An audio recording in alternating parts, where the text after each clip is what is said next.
Myself Himakshi Parikh. I am second year BM student and welcome to our channel Simplified Ayurved. Here we teach complex topic in simplified way. इस video में हम क्रिया शरीर paper 1 का 10th chapter cover करने वाले हैं, जो कि है आहार। So our first topic is आहार definition. आहार्यते गलाद अथोनियते इति आहार, यानी वह सभी पदार्थ जो हम स्वेलो करते हैं या निगलते हैं उन्हें हम आहार कहते हैं। नेक्स्ट टॉपिक सेकंड इज आहार सिग्निफिकेंस। आहार शरीर को पोषण के साथ साथ बल, वर्ण और ऊर्जा भी प्रदान करता है। आचार्य चरक के अकॉर्डिंग सभी प्राणियों को जीने के लिए आहार की आवश्यकता होती ही है। आहार से शरीर को कई गुण मिलते हैं, जैसे कि वर्ण, प्रसाद, अच्छे स्वर, जीवन, प्रतिभा एक्सेट्रा। आचार्य चरक के अकॉर्डिंग शरीर आहार का ही प्रोडक्ट है, इसलिए अगर हम होलसम डाइट लेते हैं तो हम स्वस्थ रहते हैं, वही अगर हम अनहोलसम डाइट लेते हैं तो हम अस्वस्थ हो जाते हैं। इसी प्रकार आहार को इम्पोर्टेंट मानते हुए आचार्यों के द्वारा आहार को त्रिउपस्तंभ यानी 3 पिलर्स ऑफ लाइफ में से एक माना गया है। टॉपिक 3 इज क्लासिफिकेशन ऑफ आहार। आहार क्लासिफिकेशन के डिफरेंट क्राइटेरियाज है। फॉर एग्जाम्पल द्विविध आहार यानी 2 टाइप्स ऑफ आहार। इसके अंडर भी डिफरेंट टाइप्स आते हैं, जैसे कि योनि के आधार पर यानी अकॉर्डिंग टू सोर्स आहार के 2 टाइप्स है, जांगम एंड स्थावर। वैसे ही प्रभाव के आधार पर हितकर और अहितकर। उसी तरह मात्रा के आधार पर मात्रा पूर्वक एंड अमात्रा पूर्वक। देन आते हैं त्रिविध प्रकार के आहार पर। इसके भी डिफरेंट बेसिस है, जैसे कि मानस गुण के आधार पर आहार के 3 टाइप्स होते हैं, सात्विक आहार, राजसिक आहार, तामसिक आहार। उत्पत्ति के आधार पर आहार के 3 टाइप्स है, जांगल, अनूप, साधारण। अभी तक हमने आहार के 2 एंड 3 टाइप्स देख लिए। अब हम उपयोग विधि के अनुसार आहार के 4 टाइप्स देखेंगे, जो है असित, पित्त, लेह, खादित। सिमिलरली पंचमहाभूत के अकॉर्डिंग आहार के 5 टाइप्स होते हैं, जो कि है पार्थिव, जलीय, आग्नेय, वायवीय एंड लास्ट आकाशात्मक आहार। एंड अगर आपसे पूछ लिया जाए कि रसों के आधार पर आहार के कितने टाइप्स है, तो आपको बताना है 6 टाइप्स, मधुर, अम्ल, लवण, कटु, तिक्त, कषाय। Last classification is according to भौतिक gunas, which is of 20 types. For example, गुरु, लघु, शीतोष्ण एक्सेट्रा। तो एक बार रिवाइज कर लेते हैं।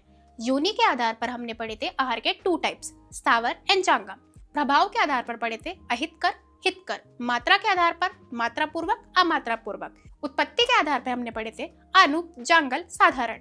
उपयोग विधि के आधार पर हमने पढ़े थे असित, पित्त, लेह, खादित। पंचमहाभूत के अकॉर्डिंग हमने पढ़े थे 5 टाइप्स एंड लास्ट भौतिक गुणों के आधार पर हमने पढ़े थे 20 types. But the main thing is, अगर आपसे एग्जाम में पूछ लिया जाए कि आहार द्रव्य के टाइप्स लिखो, तो आप एग्जाम में कौन से टाइप्स लिखेंगे? सो आचार्य चरक के अनुसार उपयोग विधि के टाइप से जो 4 टाइप्स के आहार है, असित, पित्त, लेह, खादित, उनका क्लासिकल रेफरेंस है, तो आप वो लिख सकते हैं। और एडिशन के लिए मात्रा अनुसार और उत्पत्ति अनुसार भी आप ऐड कर सकते हैं। टॉपिक 4 इज अष्ट आहार विधि विशेष आयतन। आयुर्वेद के अकॉर्डिंग ये ऐसे फैक्टर्स हैं जो कि किसी इंडिविजुअल पे आहार की यूटिलिटी एंड इफेक्ट्स को डिटरमाइन करते हैं। प्रकृति, करण, देश, काल, संयोग, राशि, उपयोग, संस्था, उपयोक्ता। एंड इसे आप ऐसे याद रख सकते हैं कि सबसे पहले आता है नेचर ऑफ फूड यानी प्रकृति, उसके बाद आता है करण यानी उसे कैसे बनाया गया है, देन आता है संयोग, राशि, देश, काल यानी कि transformation, quantity, place and time.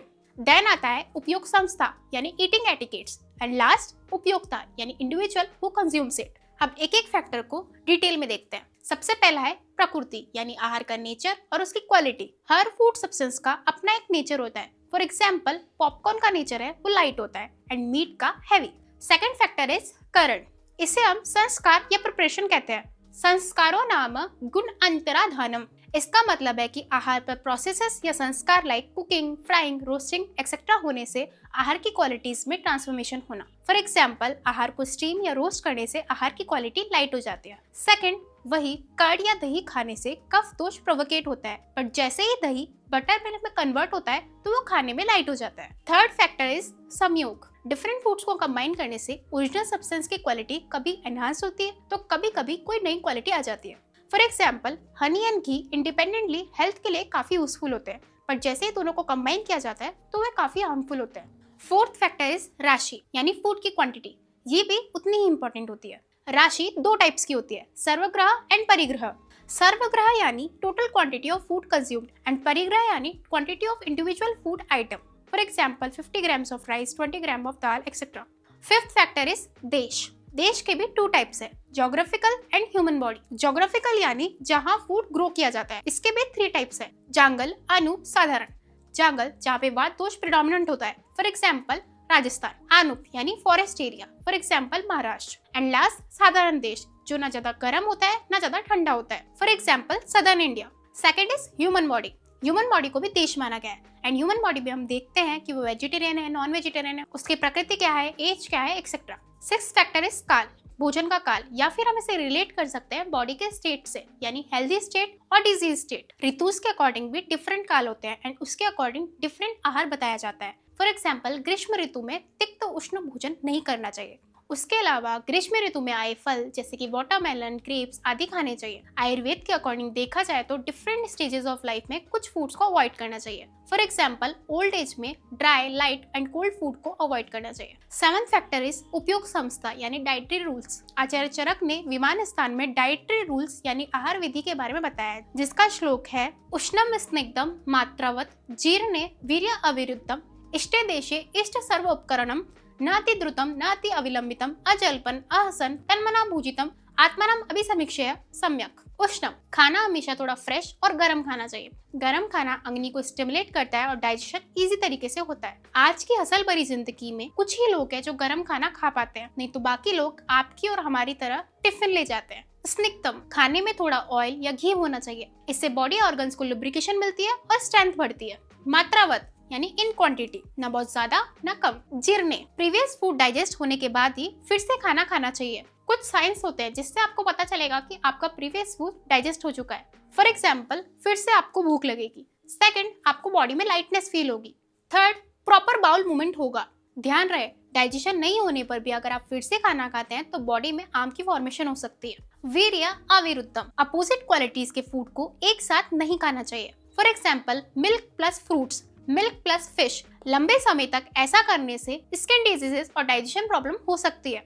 इष्टे देशे और इष्ट सर्व उपकरणम, जहाँ खाना खाए वो जगह क्लीन और हाइजेनिक होनी चाहिए। खाना खाने के लिए क्लीन यूटेंसिल्स इस्तेमाल करने चाहिए।